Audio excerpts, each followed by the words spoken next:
Hey leader, last time we talked about biblical principles from the book of Proverbs about money. This time we're going to dig a little deeper and show you practical application about what to do about money to make you wise, to help you be wise, because as we see, wisdom is correlated with the use of money among other things. Wise words, your integrity, self-control, discretion, obedience. So point number one is to live on less than you make. So whatever amount of money you have coming in, your spend on that should be under that. This is true of you personally. This is also true of you organizationally. And here's just a key to all of life. The better you are with money personally, the better you're going to be with money as you lead your organization. So many times in a church, I've seen the pastor's finances, the way that he deals with it. If he spends more than he brings in, he operates the church the same way.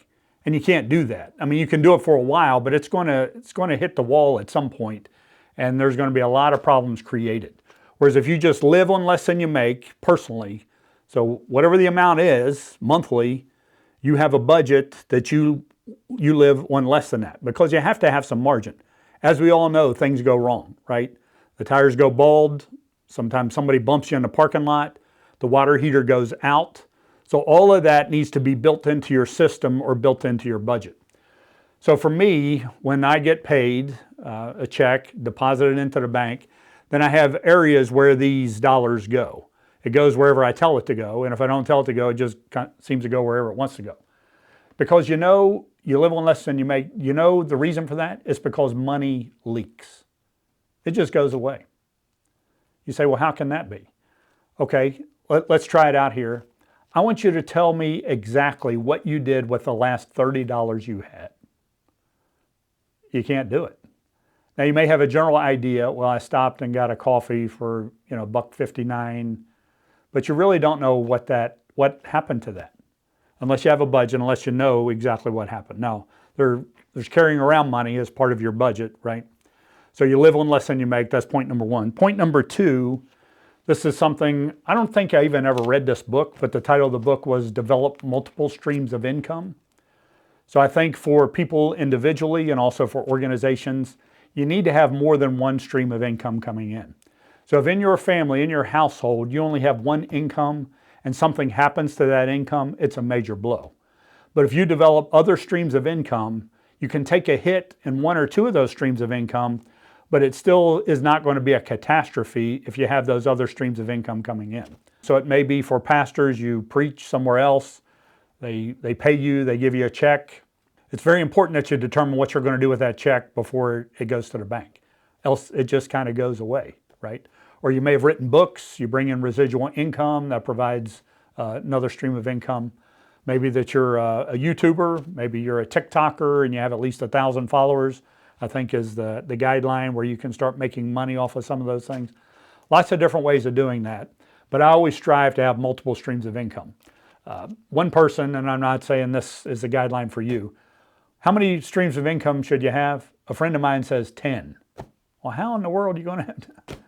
Well, you may not get to 10, but hopefully you get above 1. Even as a pastor, there are things that you can do that God can use you to do to bring in other income for your family.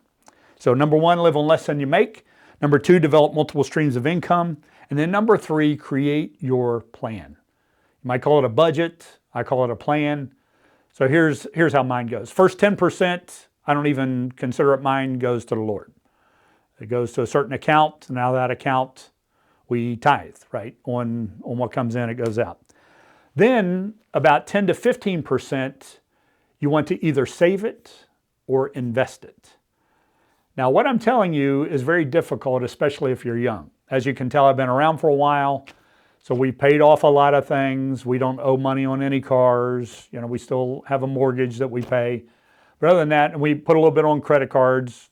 It's around Christmas time, buy some gifts, well, we pay that off. So we don't have debt, right? So whatever money comes in, first 10% goes to the Lord, and then the next 10 to 15% in some sort of saving or investment. So there are online banks now, I won't mention any of them, but you can get a 3.5, sometimes a 4% return on those. It's a money market that you can put money into, as you can use that as your emergency fund, or you can use it for a fund maybe if you're saving up for a car or some big purchase that you have. This is in addition to your household expenses and all the other things that you need for a budget. But to save and invest it, so some of it's saving, you keep it liquid, right? But then part of it is you're putting money away into a long-term investment. Now, hopefully, your church puts money in retirement for you. So I've told you before about my experiences with my first church, how it was difficult. I was 26 years old. One of the things, and there were several, one of the great things that church did for me is they put in the budget to where there is money that went into retirement. So I'm 63 now. When I was 26, that church started putting money into retirement, and I put some into it too after a while. That was invaluable. That was genius. When should you start putting money in retirement? The minute you get a check. I have a 16-year-old grandson. I'm already talking to him about setting up a brokerage account. You can do it online, Fidelity, Vanguard, Schwab, lots of different ways of doing that. In the ministry, Guidestone, a lot of ways of doing that. The point is that you need to do it, right? So thinking about it, good, not helpful. Thinking about it, open the account, it's free, and put $30 in there. Just commit that you're going to put a certain amount of money. You may not be able to do 10%, but you can put $50 a month into a retirement account just by watching the money more. So the discipline of doing it is more important than the amount. You think, well, $50 a month isn't much. Well, I want to put in $500 a month. Well, there's no way in the world I could put in $500 a month, so you do nothing. That's the worst thing to do, is nothing. Maybe it's $20 a month. Maybe it's $10 a month. Whatever it is, go ahead, open the account, put some money in there, and you're well on your way.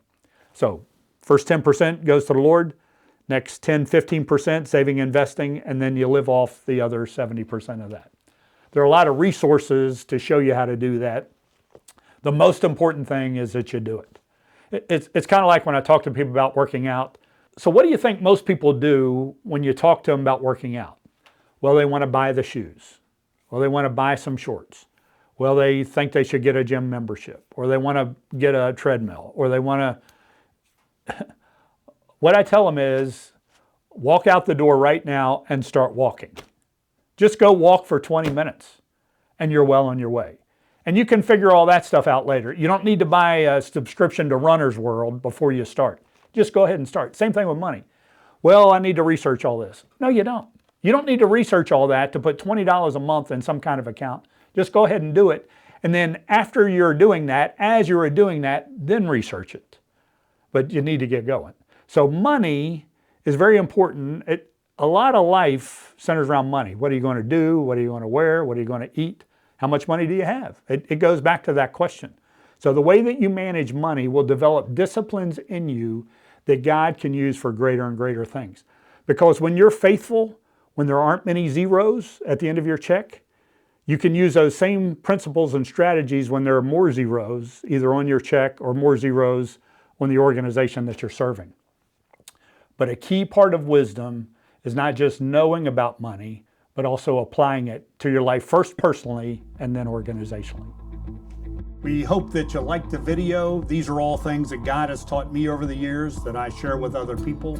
So if it's helpful to you, please comment below and share it with another friend to help them along their leadership journey.